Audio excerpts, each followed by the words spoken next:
Let's be real. And just like that is the Sex and the City reboot nobody asked for, but somehow can't stop watching. It's really like a car crash in couture. Carrie's still narrating her life like she's writing the next great American novel, while the plot meanders through bizarre arcs like it got lost on the way to brunch. The biggest drama isn't even who's dating whom, it's who survived the 90s trends only to have their whole lives reshuffled in the age of TikTok dances and Instagram realities. But hey, at least the shoes are still fabulous. Season 2 served feasts, farewells, and fresh starts, reminding us why we can't quit these ladies or their New York stories. So pour yourself a Cosmo and settle in, because it's recap time before Season 3 brings even more over the top adventures. The Fabulous 50s Club. Season 2 opens with our glam squad navigating their 50s like it's the newest frontier of self discovery, with a side of existential crisis. Carrie, still grieving Mr. Big's death, rebounds with podcast producer Franklin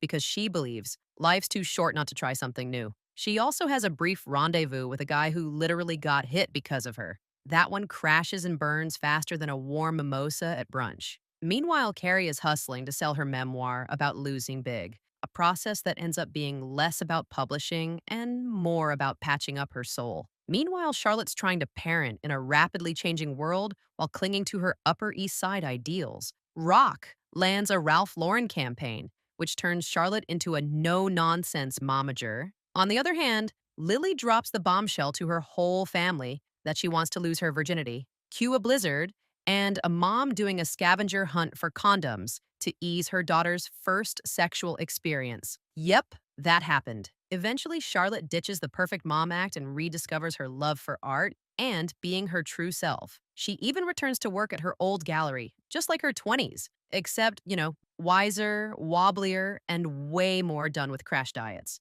Then there's Miranda. She's in her find yourself era. So she breaks up with Che, reconnects with Steve, emotionally, not physically, and realizes being a 56-year-old lesbian doesn't come with a handbook. Her journey is like a subway ride, awkward, bumpy, but headed somewhere meaningful. By the end of the season, Miranda's on her emotional apology tour. Steve gets the first stop. They eat clam dogs and share a surprisingly tender moment. Then comes Che, after that embarrassing comedy set. Yeah, they talk it out.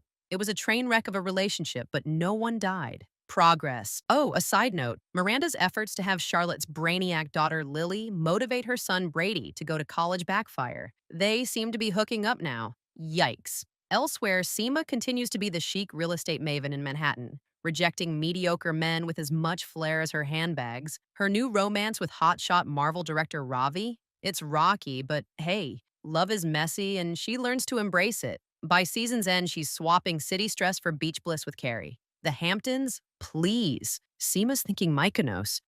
Naya is quietly breaking hearts, including her own. She finally walks away from Andre, her college sweetheart, because they can't get on the baby train. This marriage loses alignment, and it's like a party without music. Pointless, but there's a silver lining. She gets nominated to the American Law Institute and meets a charming Michelin-starred chef who might just spice up her life. Lisa Todd Wexley is a force of nature wrapped in bright hues and bold designs. She's balancing her booming film career, family demands, and a mother-in-law with values from the past century. But it's her miscarriage storyline that hits the hardest and showcases her strength. Grief, guilt, grace, she holds all three like a pro.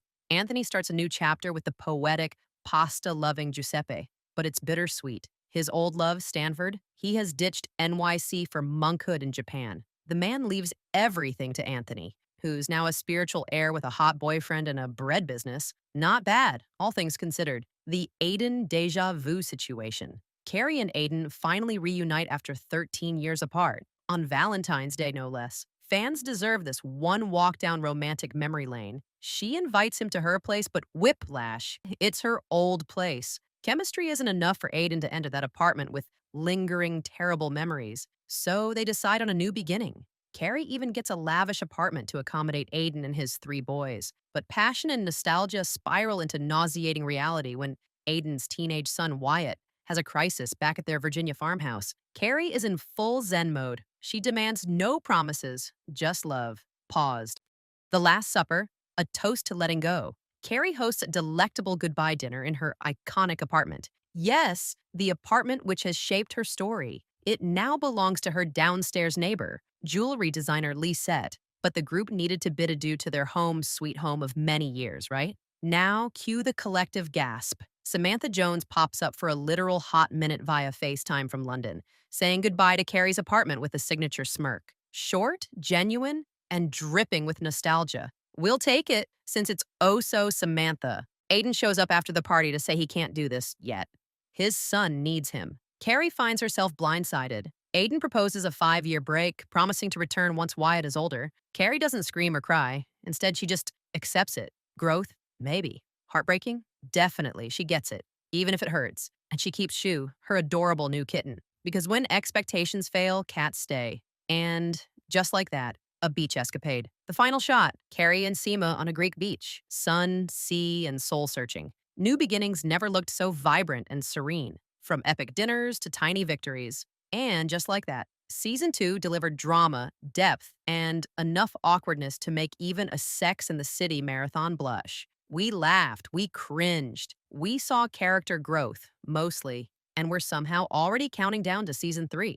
Thanks for watching. Don't forget to like, comment, and subscribe to First Curiosity, because the Manhattan buzz is better when we clink and drink together.